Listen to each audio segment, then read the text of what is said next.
அட்டகாசமான அரசியல்வாதியாக அதிரடி பயிற்சி பட்டறை பியூர் பாலிடிக்ஸ். அடுத்த வகுப்புகள் விரைவில் ஆரம்பம். தொடர்புக்கு 7338242442. இன்று தவாக அரசு திராவிட முன்னேற்ற கழகத்தின் மீது போலீசாரை ஏவி விட்டு எங்களுடைய எதிர்க்கட்சி தலைவர் அவர்களை கைது செய்துள்ளார்கள். எல்லோருக்கும் தெரியும், காவிரி நதி தண்ணீர் அதை சுமார் 7000 கியூசிக்ஸ் தண்ணீர் திறந்துவிட வேண்டும் என்று கர்நாடகா அரசை வலியுறுத்தி எதிர்க்கட்சி தலைவர்கள் அனைவரும் அறிக்கை விட்டு வருகின்றனர். அது மட்டும் இல்லாமல் 7000 கியூசிக்ஸ் தண்ணீர் தர வேண்டும் என்று CWRC முன்னிலையில் தமிழக அரசு மனு செய்தது. அந்த மனுவில் CWRC வெறும் 3500 கியூசிக்ஸ் தண்ணீர் திறந்துவிடும் என்று உத்தரவிட்டது. அதை எதிர்த்து காவேரி வாட்டர் மேனேஜ்மெண்ட் அத்தாரிட்டியிடம் கர்நாடக அரசு தான் அப்பீல் செய்தது. தமிழக அரசு எஞ்சியுள்ள 3500 கியூசிக்ஸ் தண்ணீர் தர வேண்டும் என்று CWMA முன்னிலையில் அப்பீல் செய்யவில்லை. இது இவர்களுடைய தவறு. CWMAவும் கடந்த 29ஆம் தேதி ஜூலை மாதம் 3500 கியூசிக்ஸ் தண்ணீர் அளவு கொடுக்க வேண்டும் என்று உத்தரவிட்டது. அதன் பின்பு விஜய் தலைமையிலான அரசு எந்த நடவடிக்கையும் அவர்கள் எடுக்காததால் திராவிட முன்னேற்ற கழகம் உடனடியாக எங்களுடைய தலைவர் தளபதியார் அறிவுறுத்தின் பேரில் உச்ச நீதிமன்றத்தில் மனு தாக்கல் செய்தோம். நாங்கள் தாக்கல் செய்த பிறகு 2 நாள் கழித்து தான் உச்ச நீதிமன்றத்தில் தவாக அரசு மனு செய்துள்ளது. ஆனால் இந்த மனு இன்று வரை விசாரணைக்கு எடுத்துக்கொள்ள அவர்கள் உச்ச நீதிமன்றத்திடம் கேட்கவே இல்லை. இது ஏன் சொல்கிறேன் என்றால், இவருடைய மெத்தன போக்கை கண்டித்து தான் திராவிட முன்னேற்ற கழகம் சார்பில் நேற்று தஞ்சாவூரில் பெரிய அளவில் விவசாயிகளுக்காக, தமிழ்நாட்டில் வஞ்சிக்கப்படும் விவசாயிகளுக்காக, தமிழக மக்கள் அவர்கள் வஞ்சிக்கப்படுவதற்காக இந்த பெரிய ஒரு போராட்டத்தை எங்களுடைய எதிர்க்கட்சி தலைவர் இளைஞரணி திரு உதயநிதி ஸ்டாலின் அவர்கள் தலைமையில் இந்த போராட்டம் நேற்று பெரிய அளவில் நடந்தது. அவர் அந்த போராட்டத்தில் யாரையும் குறிப்பிட்டு பேசவில்லை. எதிர்க்கட்சி தலைவர் என்ற முறையில் மக்களுக்கு இழைக்கப்படும் அநீதிகள், தவாக அரசு ஆட்சிக்கு வரும்பொழுது என்ன உறுதிமொழி மக்களிடம் கொடுத்தீர்கள், அதுவும் விவசாயிகளுக்கு என்ன உறுதிமொழி கொடுத்தீர்கள், விவசாயிகளுடைய கடனை நீங்கள் ரத்து செய்வதாக உறுதி கொடுத்துவிட்டு ஆட்சியில் அமர்ந்த பிறகு அவருடைய கடனை ரத்து செய்யாமல், அது மட்டும் இல்லாமல் காவிரி தண்ணீர் வருவதற்கு எந்தவித நடவடிக்கையும் எடுக்காமல் மெத்தன போக்காக சோம்பேறித்தனமாக இருப்பதை தான் அவர் சுட்டிக்காட்டி பேசினார் ஒழிய அவரின் பேச்சை வேண்டுமென்றே ஒரு டிஸ்டார்டட் ஸ்பீச்சாக மாற்றி திரித்து அதை மீடியாக்களில் பெரிய அளவில் வரவைத்து இன்று ஒரு எஃப்ஐஆர் பதியப்பட்டு, அதுவும் யார் அந்த எஃப்ஐஆர் கொடுத்துருக்காங்க, பைரவி. அந்த மாதிரி யாருன்னா தஞ்சாவூர் தவாக மாவட்ட மகளிர் அணி அமைப்பாளர். இப்போ கட்சிக்காரங்கிட்டே கம்ப்ளைண்ட்டை வாங்கிட்டு, உங்களுக்கு தெரியும் கட்சிக்காரர் தவாக கட்சிக்காரங்க கம்ப்ளைண்ட் எப்படி வேணால் எழுதி கொடுப்பாங்க. இந்த கம்ப்ளைண்ட்டை அவர்கள் என்ன எழுதியிருக்காங்க படித்து பார்த்தீங்கன்னா, அவங்க அந்த மீட்டிங்கில் இல்லை. அவர் என்ன பேசினார், ஏது பேசினார்ன்றதை படித்து பார்த்தாலே இது உண்மையான ஒரு கிரிமினல் குற்றம் ஆகாது.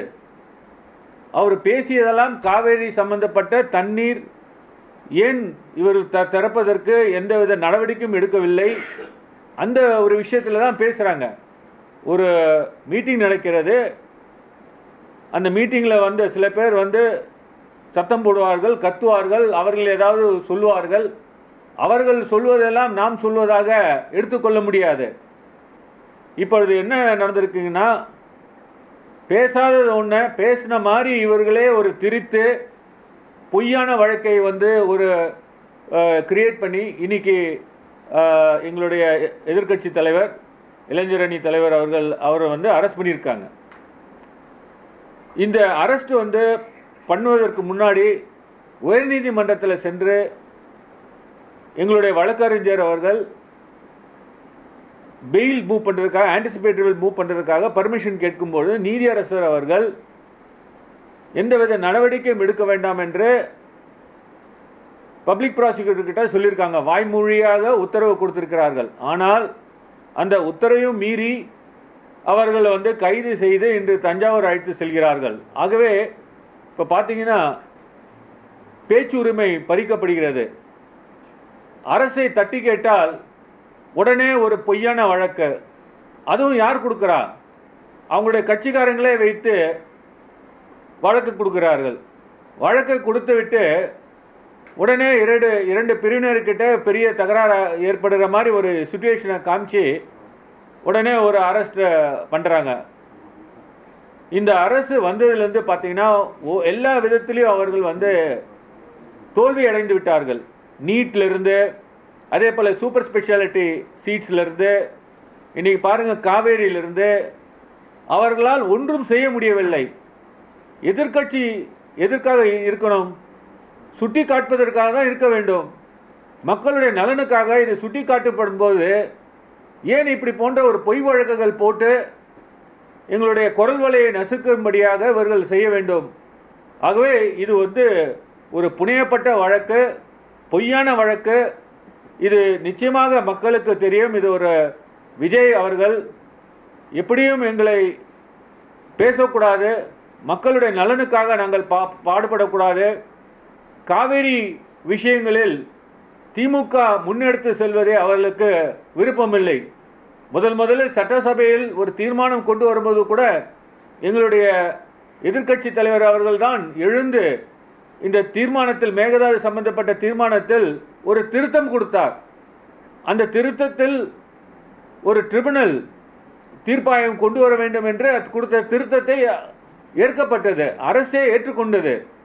ஆகவே கடந்த 5 ஆண்டுகளில் காவிரி நதிநீர் வந்து தமிழகத்துக்கு பெற்று தந்து எந்தவித பிரச்சனை இல்லாமல் எடுத்து சென்றது திராவிட முன்னேற்ற கழகத்துடைய அரசு. இந்த அரசு இவர்கள் வந்தவுடன் இவர்கள் எப்படி செயல்பட வேண்டும் என்பது திராவிட முன்னேற்ற கழகத்திலிருந்து எங்களுடைய எதிர்க்கட்சி தலைவர் இந்த சட்டசபையில் நடக்கும்போது கூட அவர் தெல்ல தெளிவாக சொல்லியிருக்கிறார். இன்று வரை பிரைம் மினிஸ்டரை கூட போய் பார்க்கறதுக்கு அவர்கள் எந்தவித நடவடிக்கையும் எடுக்கல. ஆல் பார்ட்டி மீட்டிங் கூட அவங்க நடத்தவில்லை.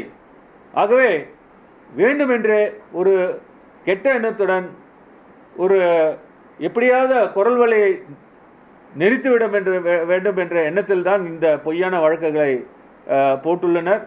நிச்சயமாக இது நீதிமன்றத்தில் நாங்கள் சந்தித்து ஒரு நியாயம் கிடைக்க ஏற்பாடு செய்வோம்.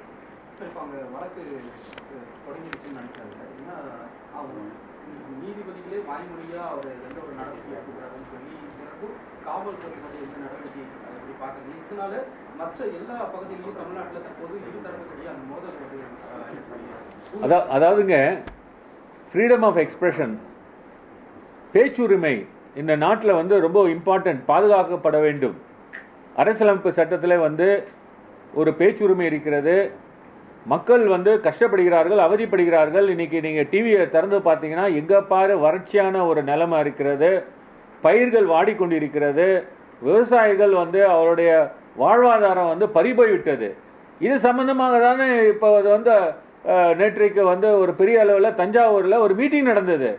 நீங்கள் அந்த ப்ராப்ளத்தை நீங்கள் அட்ரஸ் பண்ணுறதை விட்டுட்டு உங்களுடைய பர்சனல் ப்ராப்ளத்தை பார்க்க ஆரம்பித்தா இந்த தமாக கட்சி எல்லாமே அவங்களுடைய பர்சனல் இஷ்யூஸாகவே போனாங்கன்னா மக்களை யார் பார்ப்பார்கள்? இந்த மக்களுக்காக தானே திராவிட முன்னேற்ற கழகம் எங்களுடைய எதிர்க்கட்சி தலைவர் அவர்கள் நேற்று ஒரு மீட்டிங் போட்டு பேச வேண்டிய சூழ்நிலை ஏற்பட்டது. ஆகவே எல்லாமே பாருங்கள், தமாக வந்ததிலிருந்து அவங்களுடைய பர்சனலாக ஒரு இன்ட்ரெஸ்டடாக விஷயமாக தான் இந்த அரசை பயன்படுத்துகிறார்கள். நீங்கள் எந்த போஸ்டிங் எடுத்தாலும் சரி, நீங்கள் தமிழ்நாடு ரெப்ரசன்டேட்டிவ் எடுத்துக்கங்க, ஜனநாயகத்தோடைய படத்தோடைய ப்ரொடியூசராக தான் போட்டிருக்காங்க. அதே போல் எந்த அப்பாயின்மெண்ட்டும் எடுத்துக்கோங்க, தவாகாவுக்கு வேண்டியப்பட்ட அவங்களுடைய நண்பர்களை தான் அவர்கள் அப்பாயிண்ட் செய்கிறார்கள். ஆகவே இந்த அரசு முழுக்க முழுக்க தன்னுடைய சுயநலத்துக்காக தான் தவாகா அரசு அதுவும் விஜய் அவர்கள் தன்னுடைய இதுக்காக தான் அவர் பயன்படுத்துகிறார்ன்றது எல்லாருக்கும் இப்போ தெரிய வருகிறது. ஆகவே இது போன்ற குரல் வலையை நெரிக்க இவர்கள் நினைத்தால் நிச்சயமாக திராவிட முன்னேற்ற கழகம் சும்மா பார்த்து கொண்டிருக்கிறது. நீதிமன்றங்கள் இருக்கிறது. பேச்சுரிமை நிச்சயமாக எங்களுக்கு வழங்கப்பட்ட நிலையில், அதுவும் எதிர்க்கட்சியாக இருக்கும்பொழுது இவர்கள் அச்சுறுத்தால் நாங்கள் பயந்து போய் விட மாட்டோம். நிச்சயமாக மக்களுடைய விஷயங்களை, மக்கள் பிரச்சனைகளை நாங்கள் எல்லா இடத்திலும் இதை பற்றி ரைஸ் பண்ணுவோம். இனி கூட எங்களுடைய எதிர்க்கட்சி தலைவர் அரசை பற்றி பாராளுமன்றத்தில் நாங்கள் ரைஸ் பண்ணியிருக்கோம். பாராளுமன்றத்தில் இந்த போன்ற பேச்சு உரிமையை பறிக்கிற தவாக அரசு ஈடுபட்டு கொண்டிருக்கிறது என்று நாங்கள் ராஜ்யசபாவில் நாங்கள் அதை பற்றி பேசியிருக்கோம். ஆகவே இது கண்டிக்கத்தக்கது.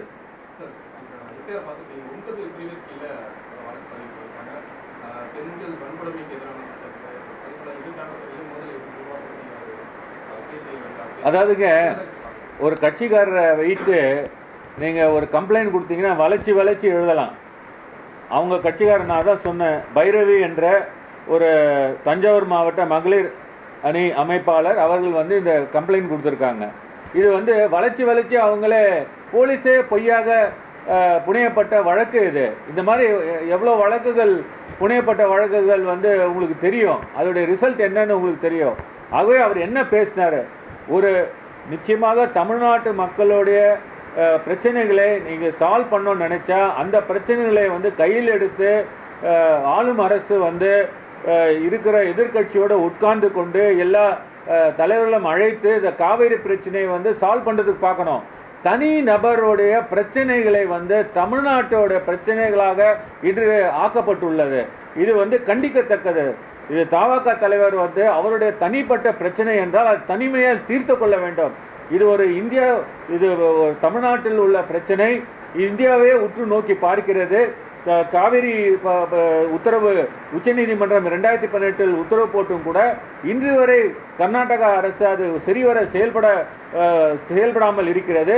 அதற்கு என்ன வழி? எப்படி நீதிமன்றத்தை நாடலாம்?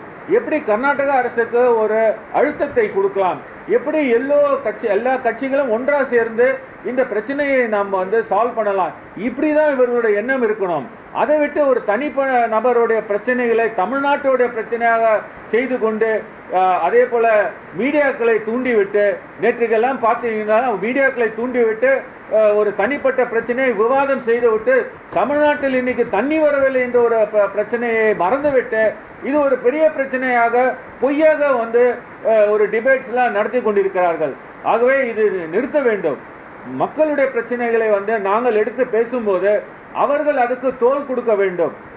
அதே போல் நாங்கள் இந்த மீடியா ஊடக நண்பர்கள்லாம் கேட்டுக்கொள்வது என்னென்றால், மக்கள் பிரச்சனைகளை எடுத்து அதை பேசுவதற்கு நீங்கள் உறுதுணையாக இருங்கள். தமிழ்நாட்டுடைய பிரச்சனைகளுக்கு, தமிழ்நாட்டு மக்களுக்கு எப்படி நாங்கள் அந்த பிரச்சனைகளை எடுத்துக்கொண்டு போகிறோம்ன்றதை நீங்கள் கூட உடனிருந்து நீங்கள் எங்களுக்கு ஹெல்ப் பண்ணுவீங்கன்னா நல்லா இருக்குன்றதை நான் நினைக்கிறேன்.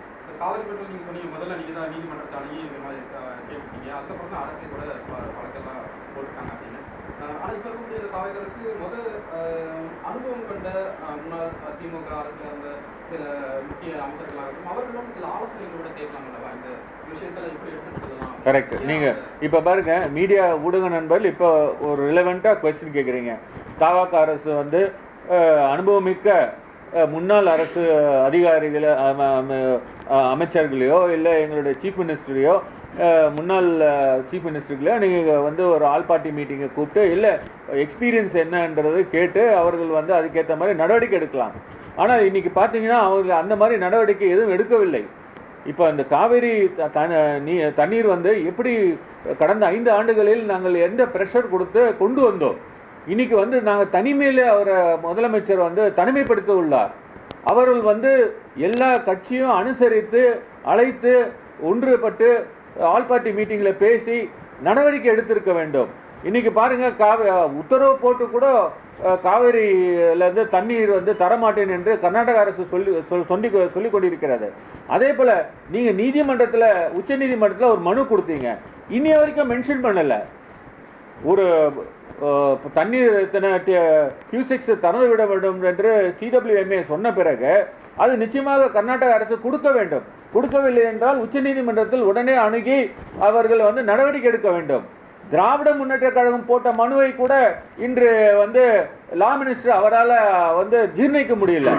இது ஒரு மக்கள் நலனுக்காக தான் எல்லாரும் எடுத்து செல்கிறோம். ஆகவே இது வந்து நீங்கள் கேட்டு கொண்டபடி நிச்சயமாக தாவாக அரசு வந்து எல்லாரையும் அனுசரித்து இந்த சம்பந்தமாக பிரச்சனைகளை சால்வ் பண்ணுற மாதிரி அவங்க பார்க்கணும்.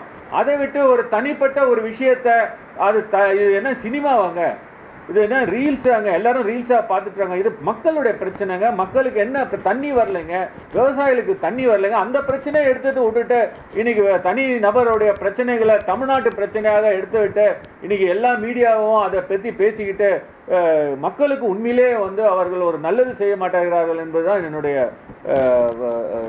கருத்தாக இருக்கிறது.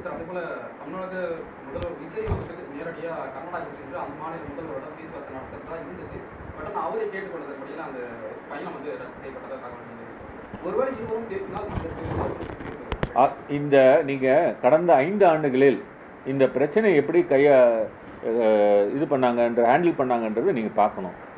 இந்த காவேரி பிரச்சனை வந்தாலே 1 சட்டமன்றத்தில் விவாதிப்பார்கள், 2 ஆல் பார்ட்டி மீட்டிங்கை கூப்பிட்டு விவாதிப்பார்கள்.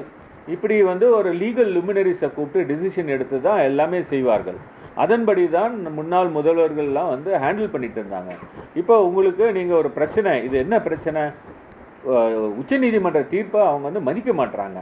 இதை வந்து நீங்கள் ஹேண்டில் பண்ணுறது ஆல் பார்ட்டி மீட்டிங்கை கூப்பிட்டு இருந்தாங்கன்னா ஒவ்வொருடைய கட்சிகளுடைய கருத்து, அந்த கட்சிகள் யார் எலெக்டட் ரெப்ரசன்டேட்டிவ்ஸ் இருக்காங்க. நீங்கள் வந்து சட்டமன்றத்தில் எத்தனை எம்எல்ஏக்கள் இருக்கிறீர்கள், தாவாக்கா மட்டும் எத்தனை எம்எல்ஏக்கள் இருக்கிறது, நீங்கள் மொத்த இருக்கிற கட்சிகளுடைய எம்எல்ஏக்கள், அந்த கட்சியுடைய கருத்து இதெல்லாம் எடுத்துக்கிட்டு மக்களுடைய எண்ணத்தை தானே கட்சிகள் வெளிப்படுத்துகிறாங்க. அந்த எம்எல்ஏஸ் யார், மக்களால் தேர்ந்தெடுக்கப்பட்ட எம்எல்ஏஸ் தானே. நான் மட்டும்தான் போய் இதில் வந்து டிசிஷன் எடுப்பேன், நான் மட்டும்தான் போய் கர்நாடகா முதலமைச்சரை பார்ப்பேன்றது வந்து அந்த எண்ணமே தவறான எண்ணமாகும். இது வந்து ஒரு ப்ராப்பர் அப்ரோச் கிடையாது. நீங்கள் பொலிட்டிக்கலாகவும் ப்ராப்பர் அப்ரோச் பண்ண மாட்டீங்க, லீகலாகவும் ப்ராப்பர் அப்ரோச் பண்ண மாட்டீங்க. ஆகவே இதில் வந்து கம்ப்ளீட்டாக வந்து இந்த தாவாக அரசுடைய வந்து மொத்தன போக்கு அவர் வந்து செயல்படுத்த முடியாமல் அவர்கள் செயலிழந்து விட்டார்கள்.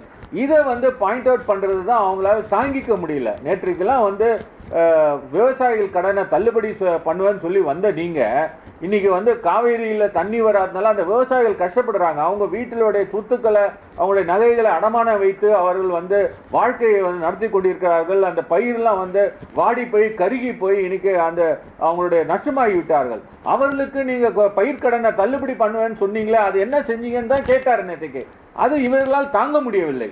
ஆகவே இது வந்து இந்த நேரத்தில் வந்து இந்த தாவாக அரசு வந்து இந்த மொத்தன போக்கையும் எதிர்கட்சிகளை வந்து குரல் வலையை வந்து நசுக்கிற வழியில் வந்து இந்த கைது செய்கிறத வந்து தவிர்க்கணுன்றதை கேட்டுக்கொள்கிறேன். நிச்சயமாக அது நீதிமன்றத்தில் சென்று விட்டார்கள். எங்களுடைய வழக்கறிஞர்கள் நீதிமன்றத்தில் நீங்கள் இந்நேரத்தில் பார்த்தீங்கன்னா வாதாடி கொண்டிருப்பார்கள். நன்றி, வணக்கம்.